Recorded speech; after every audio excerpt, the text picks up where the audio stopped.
যদি তিনি চান তো এক ইশারাতে। একটা প্রশ্ন যা শত শত বছর ধরে মানব মনে প্রতিধ্বনিত হচ্ছে, আল্লাহ সর্বশক্তিমান।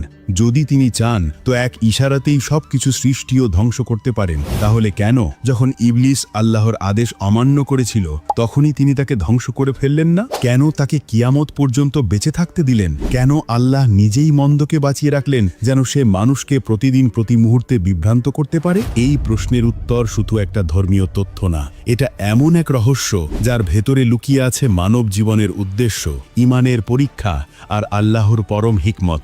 আজ আমরা শুনব সেই গল্প যা শুরু হয়েছিল ফেরেশতা আর আগুনের যুগে, যখন মানুষও জন্ম নেয়নি। এক সময় আসমান জমিনের আগে আল্লাহ সৃষ্টি করেছিলেন এক জাতি, জিন। আগুন থেকে গঠিত, শক্তিশালী, তীক্ষ্ণ বুদ্ধি সম্পন্ন এক জাতি। তাদের মধ্যেই ছিল একজন যার নাম ইবলিস।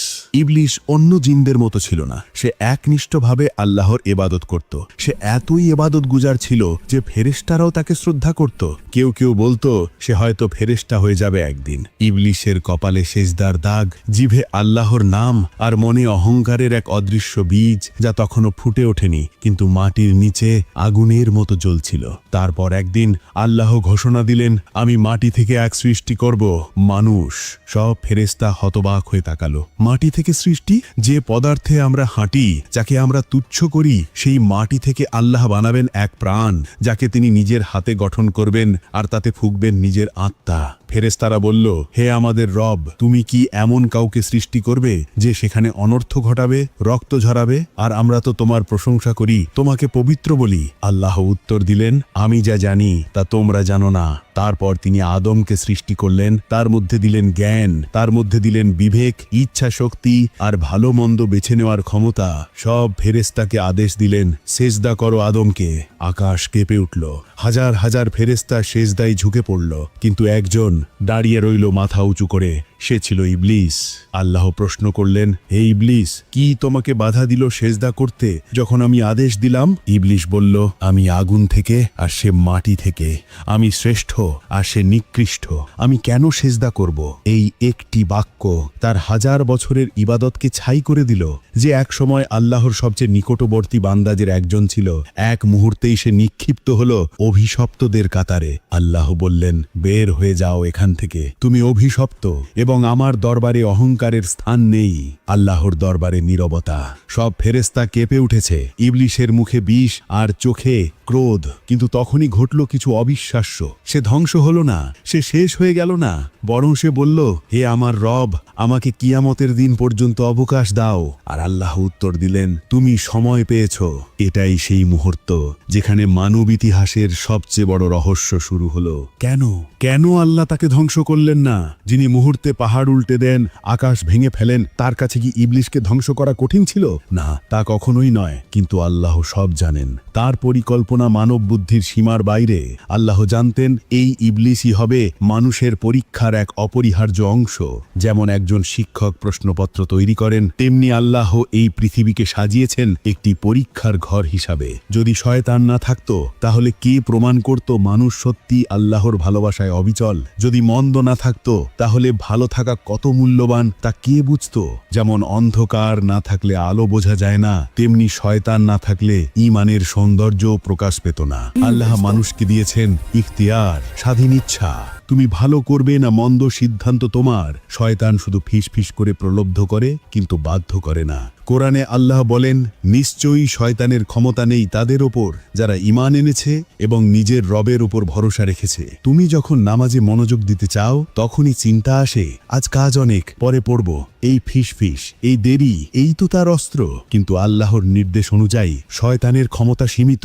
সে কেবল তাদের উপরই প্রভাব ফেলতে পারে যারা নিজেই তার ফাঁদে পা দেয়। তখন ইবলিস আল্লাহর সামনে প্রতিজ্ঞা করেছিল, আমি তোমার সোজা পথে বসে থাকব, সামনে, পেছনে, ডানে, বাঁয়ে থেকে তাদের বিভ্রান্ত করব।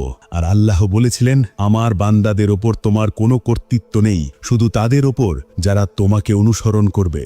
দেখো, এটা আল্লাহর নির্ধারিত পরিকল্পনা, এক মহাজাগতিক পরিকল্পনা। আল্লাহ শয়তানকে বাঁচিয়ে রেখেছেন যাতে মানুষ নিজের ঈমান প্রমাণ করার সুযোগ পায়, যাতে বিচার ন্যায্য সঙ্গত হয়। যদি শয়তান না থাকতো তাহলে পাপ করত কে? আর পাপ না থাকলে ক্ষমা করার সৌন্দর্য কোথায় থাকতো? আল্লাহ চান না মানুষ ধ্বংস হোক, তিনি চান মানুষ বুঝুক অহংকার, হিংসা, কামনা এই সবই শয়তানের পথ, আর বিনয়, তওবা, ধৈর্য এই সবই আল্লাহর পথ। ইবলিসের অহংকারী, তার পতনের কারণ একটা সেজদা, শুধু একটা সেজদা যদি সে করত, আজ সে ফেরেশতাদের মর্যাদায় থাকত। কিন্তু সে বলল আমি শ্রেষ্ঠ, আর সেই চিন্তাই তাকে চিরদিনের জন্য অভিশপ্ত করে ফেলল। এটাই শিক্ষা যে অহংকার যত ক্ষুদ্রই হোক তার শেষ পরিণতি ধ্বংস।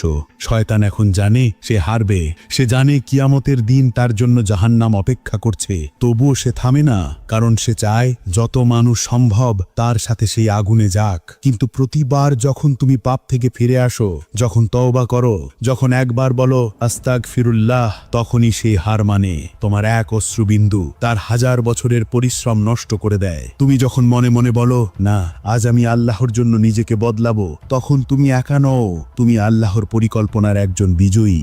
আল্লাহ শয়তানকে ধ্বংস করেননি কারণ তিনি আমাদের পরীক্ষা দিতে চেয়েছেন। তিনি চেয়েছেন আমরা নিজেরাই বেছে নিই কে হব আমরা, আল্লাহর সৈনিক না শয়তানের দাস।